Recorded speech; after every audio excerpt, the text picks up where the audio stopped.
What's going on, guys? Tony Hannity's here with Lazy Tech TV, and if you've got a lot of files that you want to move from your device to your iPhone, or vice versa from your iPhone to your device, whether it be Mac or PC, how would you go about doing that? Well, the more commonplace way to do that now would be using the cloud. But what if the cloud is down, or you just don't like the cloud? Well, then the other option is using a lightning cable, but we all know the lightning cable is too short and you would never use that.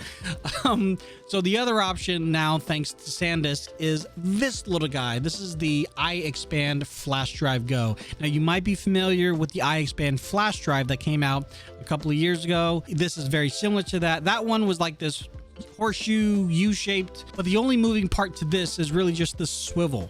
So on one end you've got your lightning port, and then on the other end you've got your USB port. This plugs into a Mac or PC, doesn't really matter. Plug it in there, transfer the files, take it out, plug the other end into an iPad, an iPhone, doesn't really matter, and you download and install the free app from SanDisk. You don't have to log in. There's no login requirements, which is really nice. And then it allows you to transfer whatever is on here onto your iOS device. But there's more. Before we get into that, I do want to talk about the hardware on this guy though. So this has a nice little keychain option for you, so you can put it right on your keychain if you want. And then, like I said, it is on a swivel, but it's a pretty hardcore swivel. Like, this is like, it really just snaps into place. Like, this snaps open, snaps closed, snaps open, snaps closed. Now, personally, I would probably keep the lightning port inside here, just a fear of it breaking off. But I think you should be okay leaving this open, considering how many other USB port cables we have kind of out in the open anyway. So I think it's okay.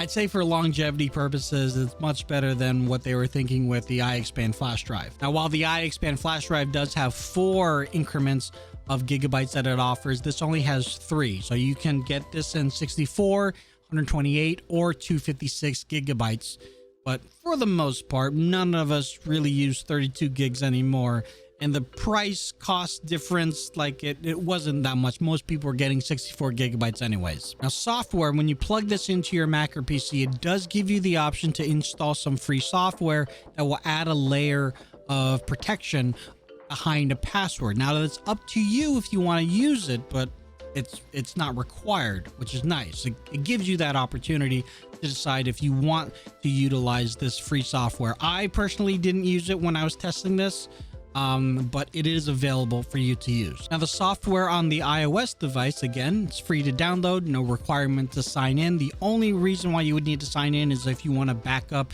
your photographs from your social media accounts. But otherwise, whatever is on your device, you can back up onto here, size depending. And when I say back up, I mean pretty much everything. You can back up your photos, your videos, your music. You can even back up your contacts and calendar, so you have more space to play other things like games, including things like Raid Shadow Legends, right? Are we all playing that? I've never played it. I don't know. But I know iOS has this automatic backup to iCloud, but I don't know about you, but my iCloud is almost full with this automatic backup, and I'm running out of space. So this is another option for you to, well, while it's not automatic, all you have to do is remind yourself to plug this in every week, once a month, every 2 weeks, whatever you want to set, and you at least have a backup of whatever files are on your iOS device. The other thing about the iPhone app is that there's also a store within the app, or it's really an advertisement for a store to download an app through the App Store. But I don't know, it's kind of weird. It looks like some of those apps are like directly from SanDisk, but other ones of those apps are partners of SanDisk and Western Digital. So, I mean, they got to make their money. It is a free app. It is what it is. Fine. But just be aware, not all those apps will work with this. Like, they have their own use cases, so make sure you read what those apps are for and what you're downloading. But look, I transferred a bunch of videos from my computer to my iPhone. From the computer to this device, it took about 5 minutes to transfer 12 gigabytes. And from this device to my iPhone, it took another 5 minutes to transfer all those folders and files. Now, I couldn't use my iPhone while it was transferring because I didn't want to screw up any kind of like background processes. But once it was done, everything that I had transferred were completely downloaded onto the iPhone, and I could use it, manipulate it, and do whatever I want with it. And that's the key. Once you have the files and folders and whatever else, you can do what you want once they get to their destination. So would I recommend this? Yeah, definitely. The problem is a lot of people are reliant on the cloud, and the cloud goes down. It happens. Microsoft's OneDrive, or rather their Azure cloud, went down a couple of days ago. It just happens.